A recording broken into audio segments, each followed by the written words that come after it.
Bonjour à tous, chers fans de hockey junior. Bienvenue à ce nouvel épisode du balado aux quatre coins. Mon nom est Maxime Vanout et aujourd'hui, on a beaucoup à jaser. Le tout premier match des espoirs de la LHJMQ a eu lieu cette semaine à Sherbrooke. On va en parler bien sûr avec David Brien de la Ligue de hockey junior maritime Québec, mais aussi de tout ce qui se passe à travers la Ligue. Il y a un beau début de saison qui se joue présentement sous nos yeux et on va faire le tour de la Ligue. Et en entrevue aujourd'hui, belle discussion avec Sylvain Favreau, l'entraîneur-chef des Voltigeurs de Drummondville. Écoutez, il n'y a pas manqué de sujets à parler avec Sylvain.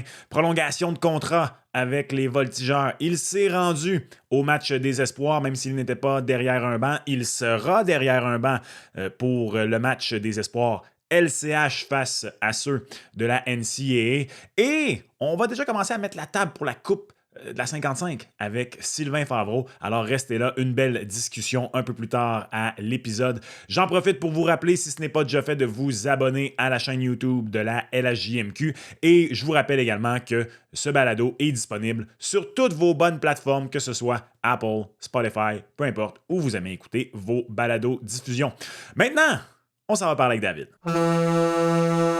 Et ce sera un épisode un peu spécial aujourd'hui parce qu'on va parler de long en large de ce match des espoirs de la LHJMQ qui a eu lieu du côté de Sherbrooke. On va également parler de la liste, la toute première de la saison des espoirs, bien sûr. On aime ça, suivre les espoirs de la Ligue lors d'une saison au grand complet. Et là, on commence à avoir un petit peu plus de concret, un peu plus de viande à mettre autour de l'os avec ces joueurs-là. Et cette semaine, c'est David Brien qui joue à nous pour une première fois cette saison. David, comment ça va? Salut, fraîchement arrivé de Sherbrooke, fait qu'évidemment j'ai très hâte de parler avec toi du match des espoirs puis de la première liste de la Ligue. C'est des moments qui sont quand même excitants dans la JMQ, fait que j'ai bien hâte qu'on jase de ça. Ah, toi, tu y étais. Moi, j'y vais en fin de semaine parce que, mes parents habitent là. Faut bien que j'aille au domicile familial de temps en temps. Sans aucun parti pris, la plus belle ville du Québec. Voilà, c'est dit. Fait Oh, que venez. Voilà, enfin, un hot take à cette émission. Venez me dire dans vos commentaires pourquoi vous êtes d'accord ou pas avec cette affirmation. Blague à part, David, donc un bel événement. La première fois que la Ligue organisait ce match des espoirs, il y avait au moins un représentant de chaque équipe de la Ligue nationale de hockey qui était là. On va y revenir dans quelques instants, le match en tant que tel, parce que d'abord, parlons de la liste. La première liste, la liste initiale en vue du repêchage de la Ligue nationale 2026 qui est sortie. 55 joueurs de la Ligue cette saison sont sur cette liste. On rappelle aux gens qui écoutent, donc c'est une liste et il y a une cote qui est associée à certains joueurs, une lettre. Alors, il va y avoir la lettre A, par exemple, pour les plus beaux espoirs, ceux de première ronde, B, C, et ensuite W. On a décidé Peut-être qu'on a décidé que c'était chien rendu là D, puis on a décidé ouais. W. Donc, il y a tous ces joueurs-là qui sont sur cette liste. Entre autres, deux joueurs A, Egor Shilov des Tigres de Victoriaville, Xavier Villeneuve, bien sûr, de l'Armada de Blainville-Boisbriand. Mais 55 joueurs cette année, c'est une augmentation par rapport à l'an passé, David. Oui, exact. L'année passée, la première liste, il y avait 41 représentants de la Ligue. Fait que là, de faire le saut à 55, c'est sûr que c'est très bon pour nous. Ça parle un petit peu de la qualité de la Ligue puis des joueurs qui sont présents dans le circuit. Tu le mentionnais, évidemment, deux joueurs qui sont classés A, Igor Shilov et Xavier Villeneuve, qui sont deux premiers de classe. C'est le fun d'avoir un espoir qui joue à la défense, un espoir qui joue à l'attaque. Puis pour ceux qui suivent la Ligue, ils connaissent deux incroyables débuts de saison. Les deux sont parmi les meilleurs pointeurs du circuit, là, dont Villeneuve qui est à 20 points. Puis Shilov suit, là, je pense qu'il est à 18 dans la course. Mais écoute, deux gars qui en mettent plein la vue et qui sont remplis de talent, fait qu'il n'y a aucun doute qu'ils méritaient leur place là. Évidemment, on en suit avec, comme tu mentionnais, les codes B qui sont des espoirs qui sont projetés pour la deuxième et la troisième ronde. Fait que parmi ce groupe-là, on a 6 représentants dans le lot. Je pense que c'est très bon pour la Ligue, encore une fois, d'avoir des joueurs qui sont classés haut comme ça. Là-dedans, il y a quand même des gros noms aussi. Là, on pense à Maddox Dagenet, qui était le premier choix du repêchage de la JMQ, qui est là. Un autre comme Lars Steiner aussi, qui s'est établi, si tu veux, dans la LHJMQ l'année passée, dès ses premiers matchs avec les Huskies. Fait que c'est quand même des premiers de classe, puis il y a des beaux espoirs à suivre. Puis évidemment, tu mentionnais ensuite les C et les W qui sont comme tout un paquet. Fait que cette année, on en a 47 qui sont Ben les oui. autres joueurs listés par la Ligue. Fait que, tu sais, 47 joueurs, on s'entend, ça fait, appelons ça plus d'une cinquantaine. Ça va faire déplacer plusieurs recruteurs de la LNH cette année. Fait que c'est vraiment, je pense que c'est que du positif là, qui sort de cette première liste-là de la Ligue. Ouais, puis tu parlais d'Egor Shilov. Moi, c'est une de mes belles découvertes en ce début de saison du côté des Tigres de Victoriaville parce que, bon, c'est un joueur russe.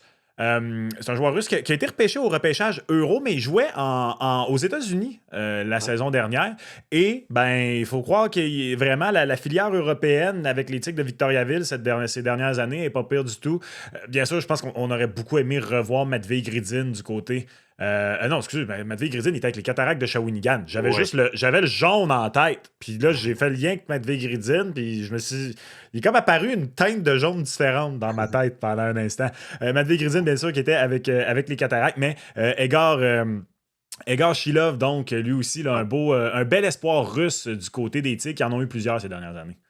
Ouais, exact. Ils en ont deux, en fait, cette année. Ils Ben, ont c'est ça. Vlasov qui suit à un point, justement, de Shilov. Fait que les autres, ils ont toujours misé sur deux joueurs russes pratiquement à chaque année. Cette année, d'avoir Shilov dans le lot, c'est super bon pour eux. On va en parler tantôt pendant le match des espoirs, mais c'est un joueur qui est rempli de talent, qui en met plein la vue. Il fait penser aux espoirs russes là, qui joignent la Ligue récemment, là, quand je pense à des Mishkov, des Demidov, des Kaprizov même. C'est un genre de joueur qui est un peu flashy, beaucoup de talent, tout ça. Fait que c'est le fun de voir lui qui est au sommet de la liste pour la LHJMQ. Mais une autre petite parenthèse que je veux faire, c'est qu'encore une fois, sur les 55 joueurs qui sont listés pour nous, on a 9 gardiens de but, ce qui est excellent pour le circuit. Beaucoup de portiers, on s'entend sur c'est que pratiquement la moitié des gardiens du circuit, si on regarde 18 équipes, 9 gardiens, là, fait que, je veux dire, c'est quand même bon pour nous à ce niveau-là. Les meneurs, Yann Laris, qui est le gardien de but tchèque à Drummondville, qui techniquement vient remplacer un peu Mercer, qui a Ouais. quitté qui a gradué et qui était excellent pour les voltigeurs. Fait que Laris est en tête de liste. Lui, il se retrouve parmi les B. Puis on a également dans les B Jacoby Weiner à Moncton, qui en ce moment est un peu l'apprenti de Rudy Guimond, là, qui est un autre choix des Red Wings de Détroit. Fait que c'est deux gardiens de but qui sont à suivre, mais également 7 autres noms qu'on peut suivre dans le circuit qui vont continuer à faire des vagues et qui vont être le fun à voir leur développement cette année, s'il y en a qui sont dans des rôles de réservistes qui vont devenir partants ou des trucs de même, tout ça. Fait que ça va être vraiment intéressant à suivre les 9 gardiens de but pour la Ligue aussi. Là. Ouais, puis pour des personnes de notre génération, c'est le fun de voir, parce que, puis tu sais bien de le mentionner, il y a des gardiens européens là-dedans, il y a des gardiens Ouais. également qui vont venir des maritimes, mais tu sais, nous, on a grandi à l'époque où la LHJMQ, c'était potentiellement la plus grosse pépinière de gardiens de but au Ouais. monde. On le sait, tout ce qui a suivi après les années 80, il y a une panoplie de jeunes qui sont devenus gardiens de but parce qu'ils voulaient être comme leur idole, Patrick Roy.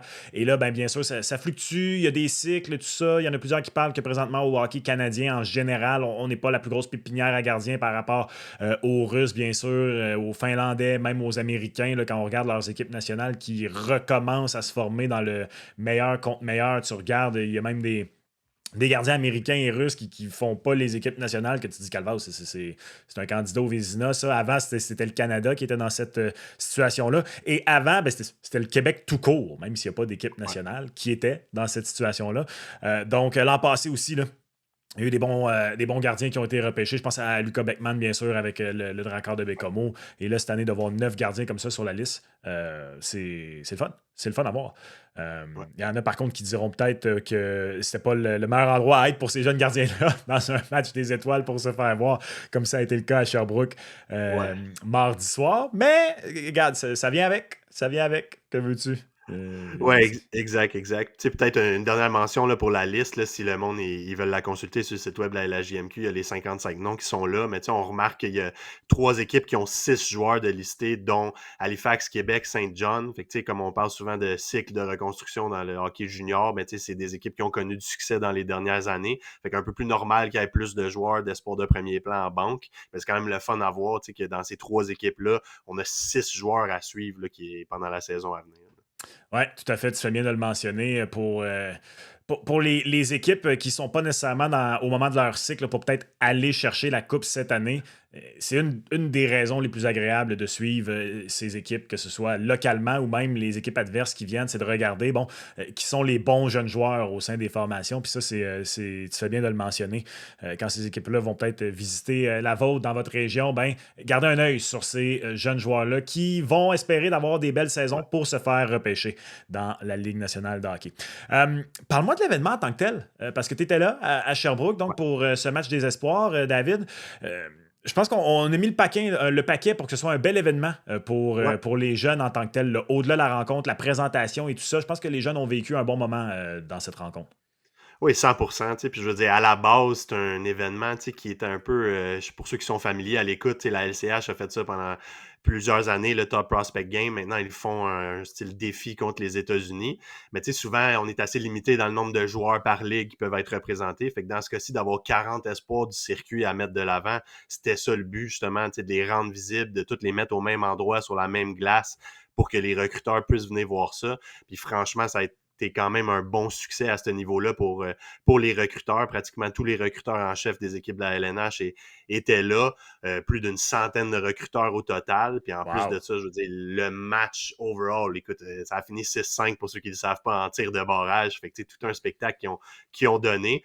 C'est drôle justement que tu mentionnais tantôt que c'était pas vraiment l'endroit idéal pour les gardiens de but, mais il y en a quand même qui ont su sortir des bonnes performances, tout ça. Là, fait qu'on va y revenir en parlant du match. Mais tu sais, comme je disais, overall, l'événement, pour une première édition, ça a été super.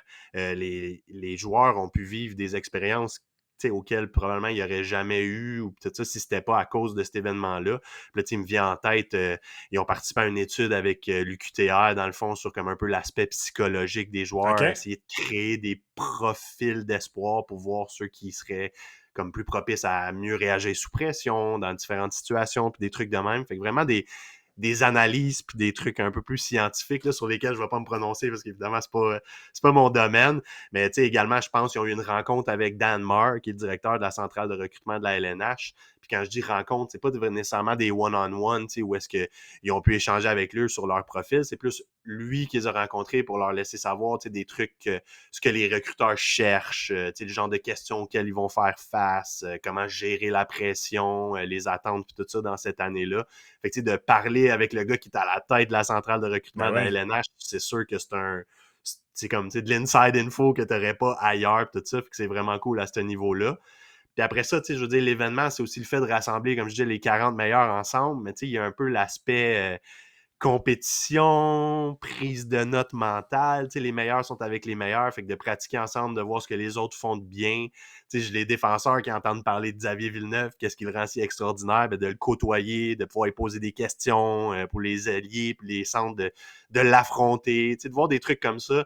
C'est vraiment cool pour les joueurs. Fait que, je parle, l'aspect compétition, c'est bon Ouais. pour eux. Puis au final, il y a aussi l'aspect camaraderie. C'est des gars qui, veulent pas, ils ont grandi en jouant contre, en jouant dans Mhm. des niveaux ou des équipes ensemble, des équipes soit nationales, provinciales, des trucs comme ça. Fait que de se retrouver, si tu veux, sur la même glace, tout ça, il y a des gars qui se développent des petits liens amicaux là, pendant ces journées-là. Je trouve ça intéressant ce que tu as dit au sujet d'avoir accès à des rencontres ou des outils que des fois, ça va vraiment être les premiers espoirs, ceux de première ronde auxquels ils vont avoir accès. Fait que de le Ouais. donner à tous les espoirs de la Ligue en vue du prochain repêchage ou à une majorité d'espoirs de la Ligue, je trouve ça franchement intéressant. Je trouve ça aussi intéressant ce que tu as dit sur l'étude avec l'UQTR parce que je trouve que en 2025, pour plusieurs équipes, je pense aux équipes de grand marché, que ce soit Montréal, que ce soit Toronto, moi, je me suis souvent dit que ces équipes-là doivent aller tellement au-delà du talent, mais trouver des joueurs qui vont briller dans un marché où, même si je dis souvent que je trouve qu'au hockey, on exagère l'aspect pression, parce que comparé au soccer, au foot, je trouve qu'il n'y en a pas tant que ça, mais bon, ça, ce serait pour un autre débat sur une autre plateforme. Là. Mais c'est vrai quand même que c'est pas nécessairement tous les mêmes types psychologiques qui vont bien cadrer dans un marché où le fourneau est un petit peu plus chaud comme Montréal et Toronto. Et qui sait, peut-être que de par ce genre d'exercice-là, les équipes peuvent trouver des joueurs qui, sur la glace, vont peut-être tomber un peu moins sur leur radar. Mais là, tu tombes sur ces données-là. Et, ben, qui sait, peut-être qu'en troisième ronde, en quatrième ronde, quand va venir le temps de choisir un joueur, si tu as ces données-là, d'accès à ces données-là sur ces joueurs-là, qu'il y en a un qui a bien répondu à un profil psychologique, exemple de travailler sous pression, quoi que ce soit, ben peut-être que c'est une petite porte d'entrée. Ouais, mais on l'entend souvent justement dans le monde du hockey, tu sais, que rendu en haut, veut pas, à talent égal, les GM recherchent souvent comme cet edge-là, tu sais, l'aspect psychologique, quelque chose qui rend quelqu'un plus fort, quelqu'un qui va le pousser à aller plus loin, des trucs de même.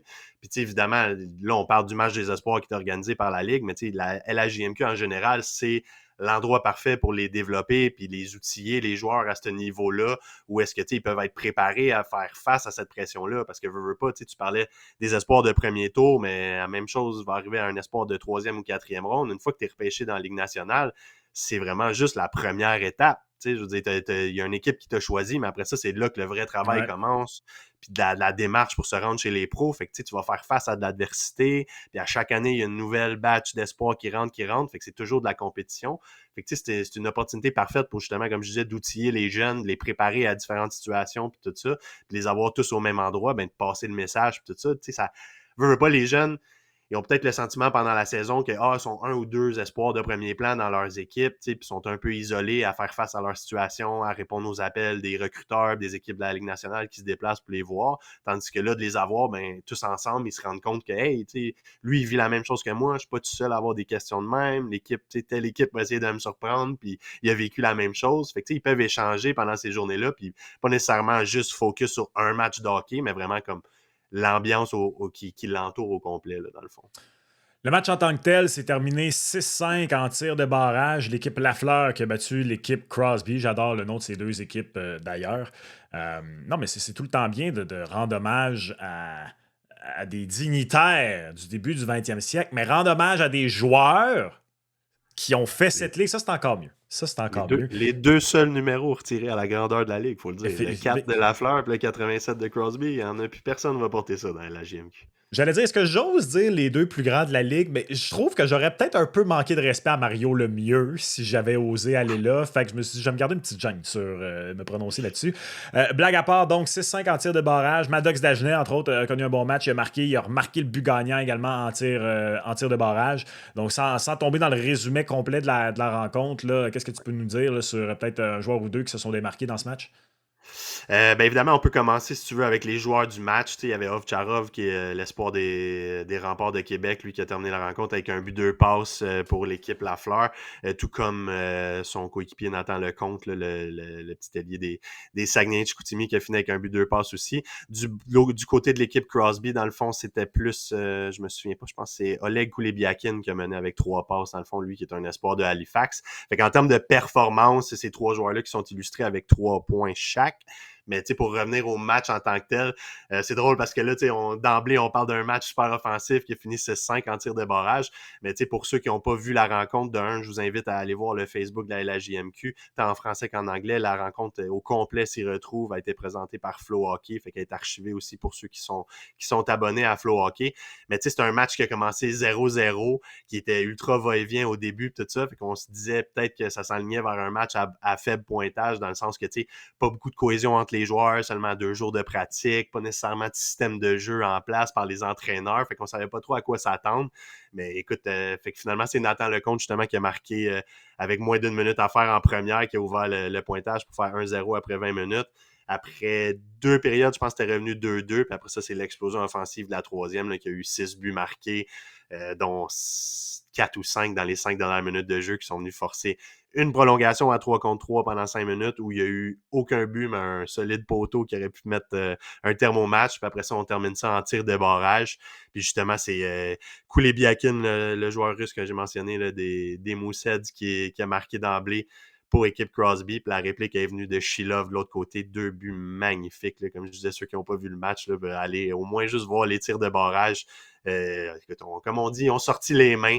Puis je sais pas si c'est une nouvelle tendance. Je sais que toi, tu es un peu souvent en faveur des gardiens de but, mais d'aller ultra lentement avant de faire des feintes, là, on dirait que je suis peut-être plus un old school, que j'aime les gars qui arrivent à la pleine vitesse, tout Ah ça, ouais, mais les hein? deux sont allés ultra tranquillement avant de déculotter le gardien de but, mais Ouais. quand même, ça reste des buts magnifiques à aller voir. Là. Ça, c'est l'effet Evgeny Kuznetsov. C'est sa signature. C'est sa Ouais. signature. Moi, je sais qu'il y a des gens qui sont contre ça. Là. Moi, écoute, quand ça marche, tu peux pas. Pas rien Écoute, dire. il y a des règles en place, hein? Ah, c'est ça. Tant que t'arrêtes pas, tant que t'es pas arrêté, après ça, si t'es rendu à devoir aller vérifier si t'avais un dernier pouce où t'avances. Mais moi, j'aime ça. Je trouve que ça donne un bon spectacle. Ouais. Et bien sûr, là, quoi, là, j'ai pas la date devant moi. Là, dans plus ou moins un mois après ça, là, donc, il y en a d'autres joueurs de la LHMQ qui, eux, vont aller à ce défi Ligue canadienne de hockey contre les espoirs américains. Il y a Xavier Villeneuve, là, jusqu'ici, qui a été annoncé. Je vais m'entretenir avec Sylvain Favreau dans les prochains instants. Il va y être, lui, sur le banc comme entraîneur adjoint à Willy Desjardins. Donc, ça va être la prochaine étape là, pour les meilleurs espoirs de la Ligue pour se faire valoir devant les recruteurs. Ouais, puis tu sais, juste justement pour revenir sur le match, parce que tu parles de se mettre en valeur, puis tout ça, tu sais, justement, je parlais d'emblée, c'était de mettre les joueurs de l'avant, mettre tous les espoirs, puis tout ça, mais il y avait quelques joueurs, quelques noms, là, tu sais, on parlait de Nathan Lecomte, tout ça, c'est des joueurs qui n'ont pas été repêchés l'année passée, qui ont eu une chance de se faire valoir cette année. Fait que de mémoire, il y en avait 5 ou 6 là, qui en étaient à leur deuxième année d'éligibilité, fait que c'est une bonne chance pour eux de Ouais. tu sais, montrer aux recruteurs un peu ce qu'ils ont manqué la première fois, puis tout ça. Fait qu'ils ont quand même, il y a quand même des joueurs qui ont réussi à s'illustrer à ce niveau-là. Puis aussi, tu parlais des gardiens de but, c'est pas l'occasion idéale de performer, mais le Jacoby Wayner, qui est un des gardiens de but qui est classé B, comme on mentionnait plus tôt, qui s'est illustré, lui, avec 10 arrêts sur 11 tirs. Puis surtout, de l'autre côté, là, c'est William Lasselle, qui est le portier de l'Océanique, là, qu'on a appris à connaître pendant les séries, qui lui est allé 15-15 avec un jeu blanc là, pour la première moitié du match. Fait que lui, on s'entend que ça a probablement donné une coupe de points à son CV, mettons. Là. Je suis content que tu mentionnes les joueurs qui n'ont pas été repêchés l'an dernier et Ouais. qui ont une occasion encore de se faire valoir parce que tu sais jamais ce qui peut arriver. Puis je comprends que c'était un contexte complètement différent, mais moi, je pense souvent à David Perron, tu sais, qui n'avait pas été repêché en 2006 puis qui est devenu Ouais. un choix de première ronde en 2007. Quand je dis peut-être pour ceux qui ne sont pas au courant que c'est un contexte différent, là, David Perron ne jouait pas encore en LHJMQ, il jouait Junior 3A, son année d'éligibilité repêchage. Il jouait avec les Panthères, si ma mémoire est bonne, de Saint-Jérôme. Saint-Jérôme. Euh, David Perron faisait la pluie le beau temps. Puis là, après ça, ben, finalement, fait les Maniacs de Lewiston l'année subséquente. Si je ne me trompe pas, c'est l'année d'ailleurs que Lewiston a été champion. Il est repêché en 2007. Choix de première ronde, tu sais, même pas un choix Ouais. tardif, quoi que ce soit. Choix de première ronde, fait les Blues de Saint-Louis à son année recrue. Alors, on ne sait jamais ce qui peut arriver. Alors, je ne dis pas qu'il y a peut-être un futur choix de première ronde parmi ces joueurs-là en deuxième année d'éligibilité, mais peut-être que la deuxième fois, c'est la bonne. Tu vas te faire repêcher, te retrouver au sein d'une formation là, avec qui ça va bien aller, ça va bien cadrer, puis on ne sait jamais. Puis après ça, ben, il y a tout le temps des belles histoires de toute façon pour les joueurs qui sont non repêchés. Exact. Puis justement, tu parles tantôt, on disait c'est un peu le début une fois que tu es repêché, mais c'est la même chose pour les joueurs qui sont pas repêchés. Il y en a tellement à chaque année que veux pas, tu vas avoir plusieurs occasions de te faire valoir si tu veux. Puis souvent, c'est comme via des camps de développement. Les joueurs, on le sait, une fois que le repêchage est fait, ils sont invités après à des camps, justement, pas pour parler que de lui, mais Nathan Lecomte, c'en est un qui est allé au camp des Devils puis qui a fait super bien en début de saison, justement, quelques points d'amasser puis tout ça. Fait que lui, il rejoue un match des espoirs devant les recruteurs. Fait que ceux qui commencent à prendre des notes, dont probablement les Devils puis tout ça, mais ils vont pouvoir avoir une deuxième chance de le repêcher puis tout ça. Fait que c'est jamais fini, tu sais, tout ça pour les espoirs qui nous écoutent, là, que tu sois repêché ou non. Il y en a tellement d'histoires de joueurs qui sont, tu sais, free agent puis qui se trouvent des contrats par après ou qui passent par l'Europe puis qui reviennent, tout ça. Je pense à Dastou, justement, l'ancien de Rimouski, là, qui va disputer ses premiers Ouais. matchs. Tout ça. Fait que c'est toutes des super belles histoires, tout ça. Puis il y en a tellement, tu sais, que faut pas que t'abandonnes, justement, avec après un numéro, un rang ou quelque chose au repêchage. D'où Jésus, c'est bien dit. On va, en cette journée grise, on finit ça avec un vent d'espoir. J'aime ça. J'aime Et toujours ça. voilà. David Brien, merci beaucoup. On se reparle très bientôt. Et de notre côté, ben, on Yes. s'en va poursuivre avec un autre qui était là hier soir. C'est Sylvain Favreau des Voltigeurs de Drummondville qui vient d'ailleurs de s'entendre avec l'équipe, une prolongation de contrat. On va parler de tout ça avec le pilote des Voltigeurs de Drummondville. Et pour poursuivre cet épisode aux quatre coins aujourd'hui, c'est un grand plaisir de recevoir l'entraîneur-chef des Voltigeurs de Drummondville. Il y a des belles nouvelles le concernant, il y a des belles nouvelles à Drummondville, il y a beaucoup de choses qui se passent dans la LHJMQ. Donc aujourd'hui, très, très content de recevoir Sylvain Favreau qui se joint à l'émission. Sylvain, comment ça va? Yes. Sylvain, comment ça va? David Brien, merci beaucoup. On se reparle très bientôt. Et de notre côté, bon, on s'en va poursuivre avec un autre qui était là hier soir. C'est Sylvain Favreau des Voltigeurs de Drummondville qui vient d'ailleurs de s'entendre avec l'équipe, une prolongation de contrat. On va parler de tout ça avec le pilote des Voltigeurs de Drummondville. Et voilà. Et pour poursuivre cet épisode aux quatre coins aujourd'hui, c'est un grand plaisir de recevoir l'entraîneur-chef des Voltigeurs de Drummondville. Il y a des belles nouvelles le concernant, il y a des belles nouvelles à Drummondville. Donc aujourd'hui, très, très content de recevoir Ça va super bien, toi? Ça va bien, merci. Sylvain, aujourd'hui, on se parle au lendemain de ce premier match des espoirs de la LHJMQ. Tu t'y es rendu, ton gardien de but, Yann Laris, y était. Un petit os à 55, Drummond Sherbrooke, ça se fait bien. Comment t'as trouvé cette première expérience là, pour le match des espoirs de la LHJMQ? Pour ceux qui auraient peut-être raté, on en a parlé un petit peu plus tôt à l'épisode, là, mais ceux qui ont peut-être sauté directement à ton entrevue. Donc, les meilleurs espoirs de la LHJMQ en vue du prochain repêchage de la LNH qui se sont affrontés là, dans ce match. Ouais, non, je pense que c'était une super belle initiative, là, notamment de notre ligue, de créer cet événement-là pour justement là, d'avoir un engouement pour nos meilleurs espoirs au Québec et dans les Maritimes. Puis un petit peu de forcer la main là, aux dépisteurs de partout, de venir évaluer nos joueurs et puis de les mettre dans une situation où ils peuvent avoir un autre fenêtre là, pour se faire valoir, disons. Puis c'était pour une première, c'était très, très bien organisé. Je lève mon chapeau à l'organisation du Phoenix de Sherbrooke qui a fait un très, très bon travail pour organiser ça. C'est pas facile d'organiser des événements comme ça. Mais puis l'envergure du match, c'était un très bon match. C'est tout le temps, tu sais jamais à quoi t'attendre. C'est un petit peu un match d'étoiles, comme on dit un petit peu. Donc, mais non, j'ai bien aimé euh, non seulement là, supporter notre gardien de but ici à Drummondville, Yann Larris, mais de voir tous ces joueurs-là à l'œuvre,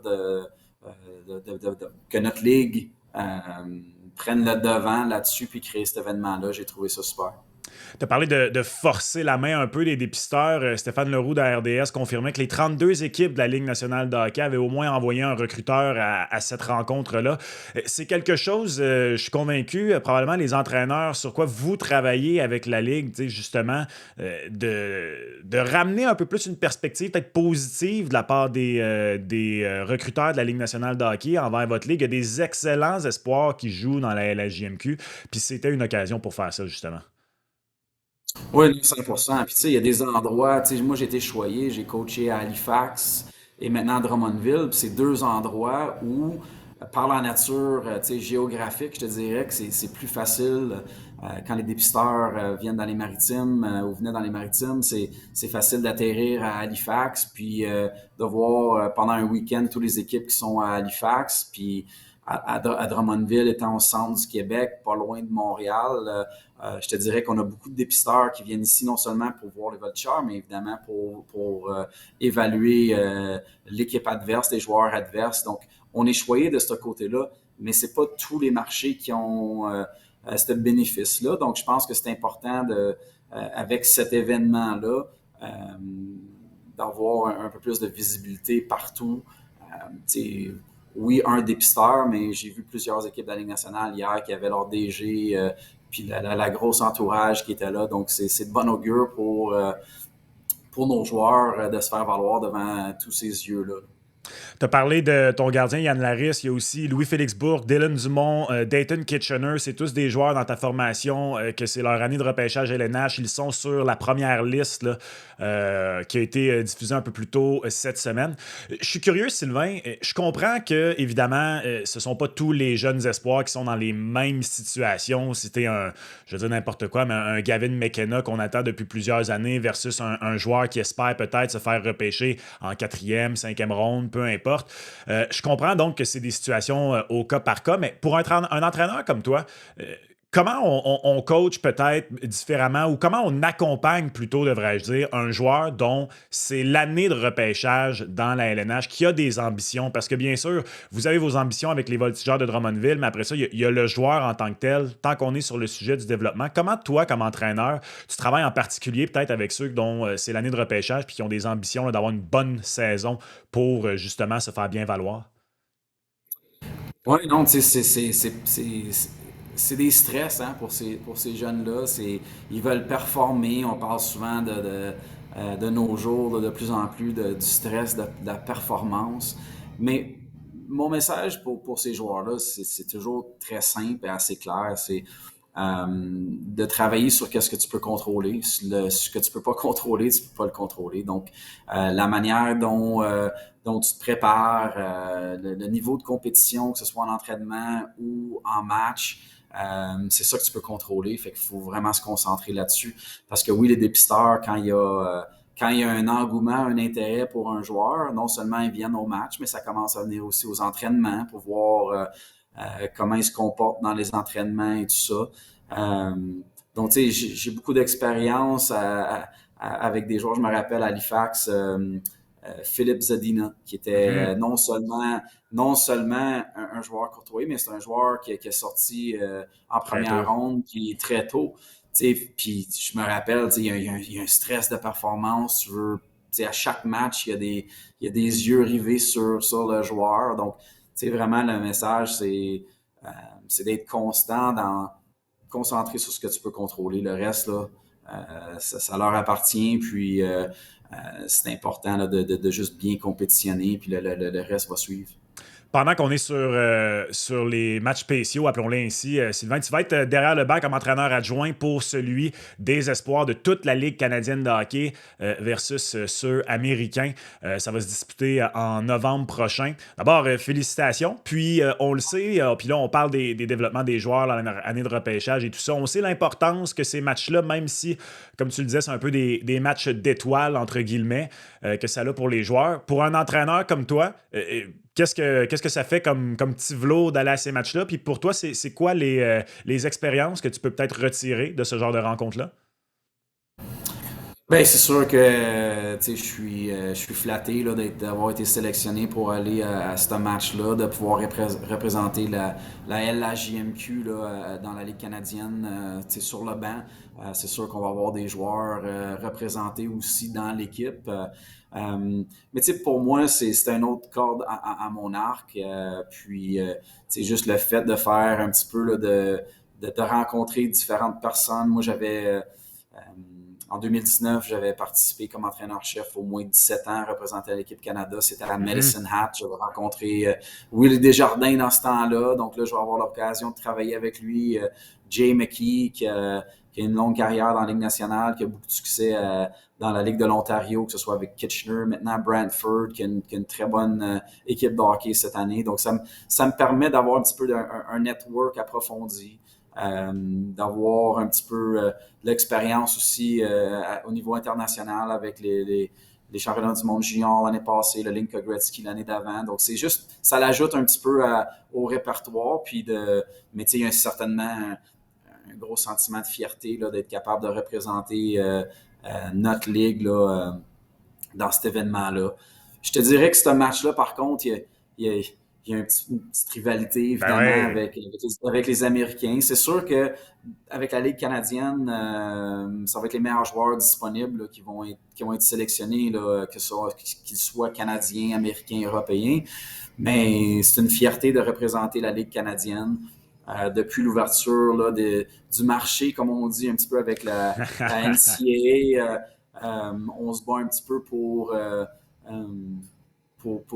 pour la LCH, puis de prouver que c'est la meilleure ligue junior de développement au monde. Et puis, ça va être une opportunité là, de compétitionner contre une très bonne équipe américaine. Ouais, on va surveiller ça avec beaucoup d'attention la semaine de ces rencontres des espoirs-là. Tant qu'à être sur les nouvelles, Sylvain, puis après ça, on parle de la saison des voltigeurs en tant que tel, promis, là, mais tu as signé une belle prolongation de contrat avec l'équipe. Ça va t'amener jusqu'à la fin 2028.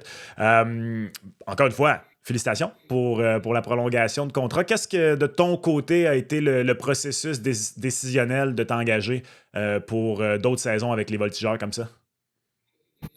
Ben, premièrement, merci, c'est gentil des commentaires. C'est sûr que à partir du moment qu'il y a un sentiment d'appartenance avec une équipe, j'ai passé 6 ans à Halifax, j'ai décidé de faire un changement, un virage dans ma carrière pour venir à Drummondville. Et puis, il y avait un super beau projet.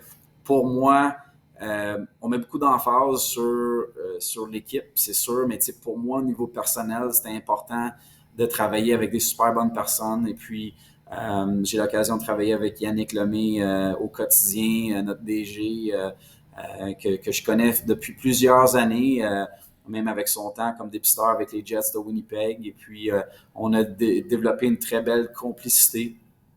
D'avoir gagné il y a 2 ans, une belle saison l'an passé. Et puis, pour moi, c'est aussi dans la stabilité, c'est organisationnel, je suis bien supporté, que ce soit du conseil d'administration ici, au bureau administratif.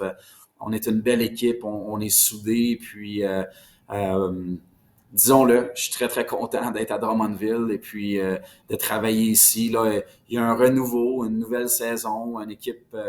Euh, le mot reconstruction, c'est toujours difficile à dire, mais disons transition, des joueurs plus jeunes. Puis c'est un excellent challenge pour moi comme entraîneur. Ça me refait vivre certains éléments que j'aurais pu vivre, disons, avec les Moussets d'Halifax, avec une jeune équipe quand j'ai eu ma chance comme entraîneur-chef la première fois avec eux.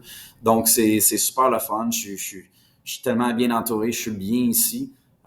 Puis c'est ça qui a motivé la prolongation. En fin de saison, on avait déjà, même s'il me restait 1 an de contrat, on avait déjà commencé il y avait un intérêt de leur part là, de poursuivre et puis il y avait évidemment l'intérêt de ma part de rester ici. Donc, je suis très choyé, je suis très content d'être ici.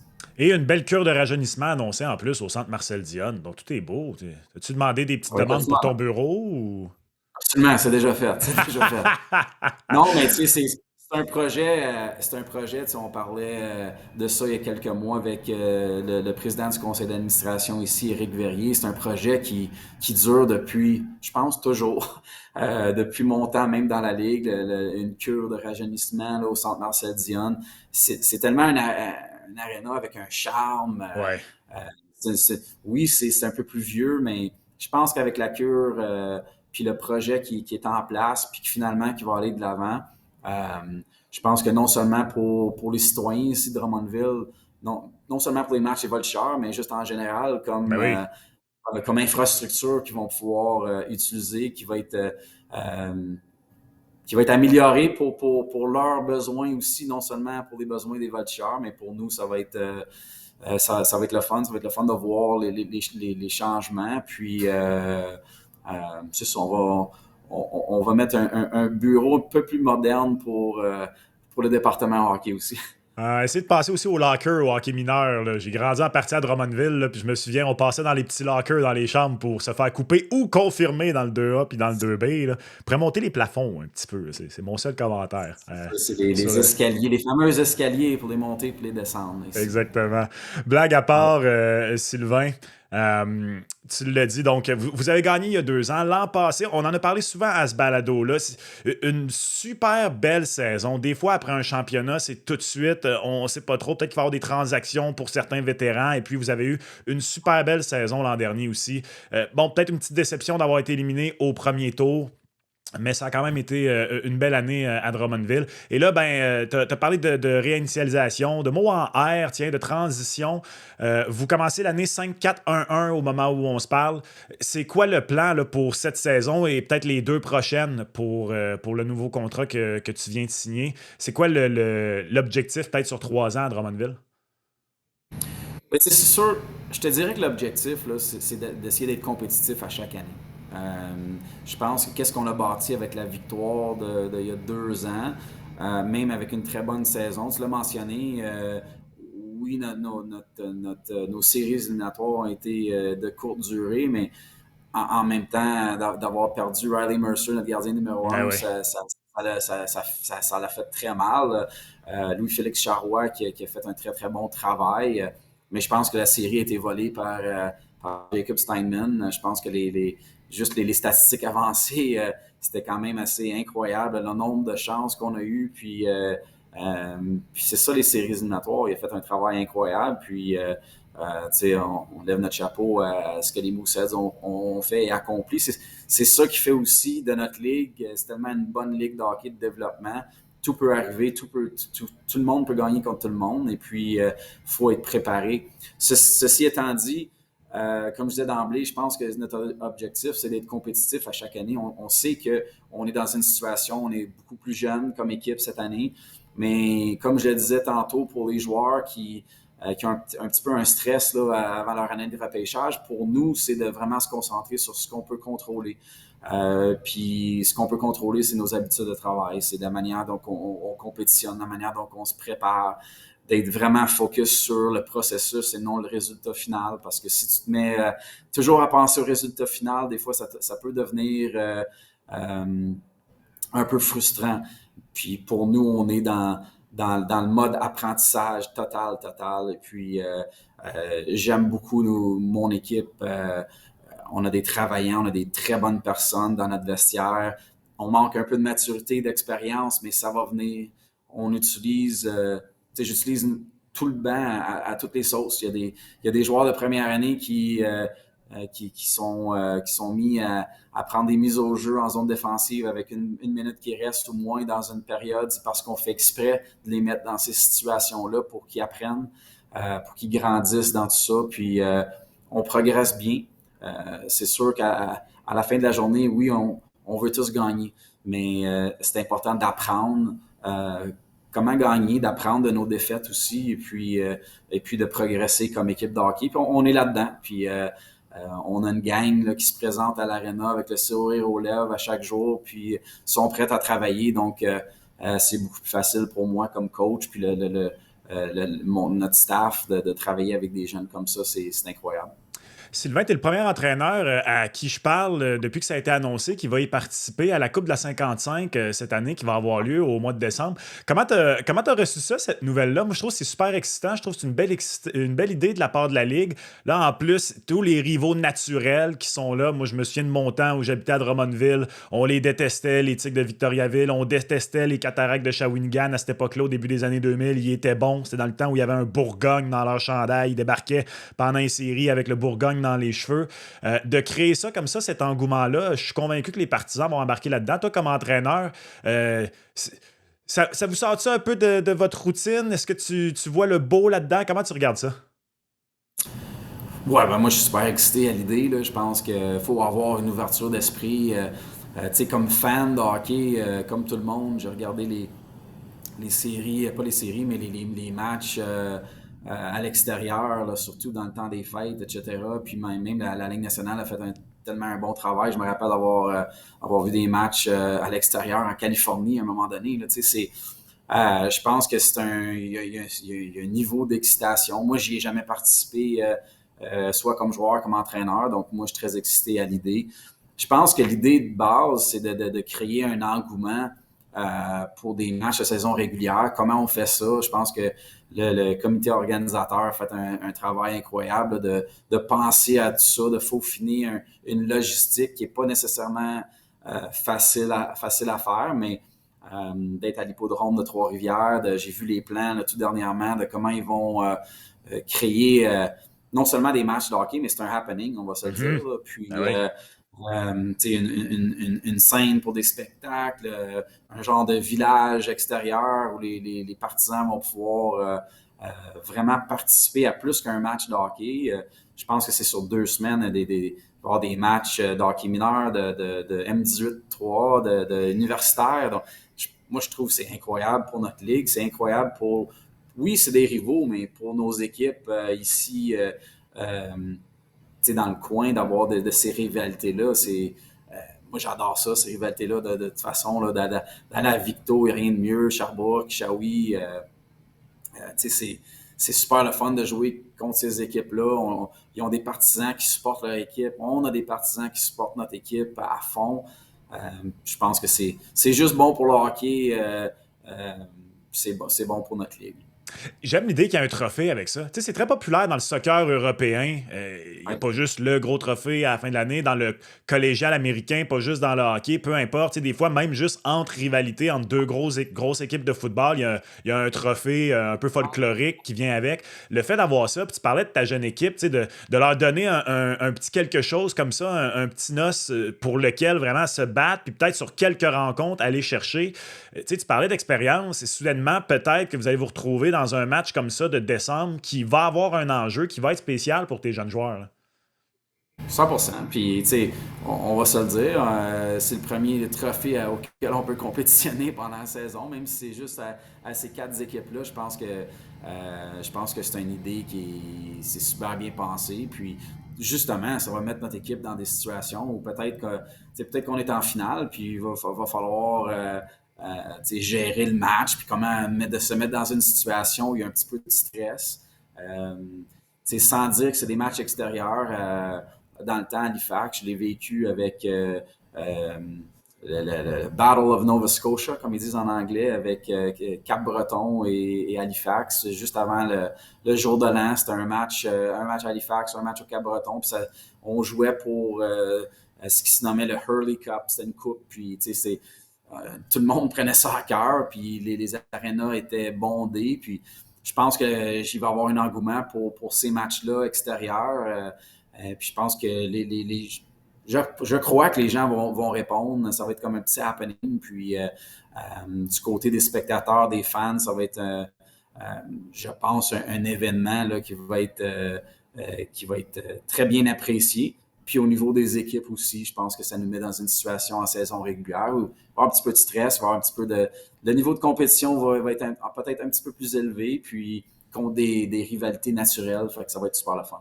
Est-ce que le groupe d'entraîneurs des Voltigeurs a déjà pensé à des petits manteaux vintage ou des trucs? On a déjà commandé ça? On garde la surprise? De quoi on va avoir l'air sur Je le pense qu'on va live? garder une surprise, mais non, c'est ça, je me suis informé il y a quelques semaines Ah. sur comment ça va être géré, tout ça, mais non, ça va être juste le fait d'être à l'extérieur, rappeler la jeunesse, là, pris des petits matchs extérieurs sur les ronds communautaires. Fait que je suis excité à l'idée, j'ai hâte que ça arrive. Sylvain Favreau, merci beaucoup de ton temps aujourd'hui. C'est super apprécié. Tu as été très généreux. Bon début de saison qui se poursuit avec les Voltigeurs. Puis au plaisir de pouvoir se reparler cette saison. Ben oui, ça me fait plaisir, anytime. Merci beaucoup. Merci tout le monde d'avoir été là pour cet autre épisode d'Aux quatre coins. Je vous rappelle qu'on est disponible en format vidéo sur YouTube. Abonnez-vous à la page de la LHJMQ. Laissez une mention j'aime également afin d'aider à la distribution de l'épisode de la part des algorithmes de YouTube. Laissez un commentaire qui vous aimeriez entendre peut-être dans la ligue à ce balado cette saison. Nous sommes disponibles sur toutes vos bonnes plateformes de balado-diffusion, que ce soit YouTube, Google, Apple, Spotify. Peu importe. Et on se reparle dans 2 semaines pour le prochain épisode d'Aux quatre coins. Merci tout le monde.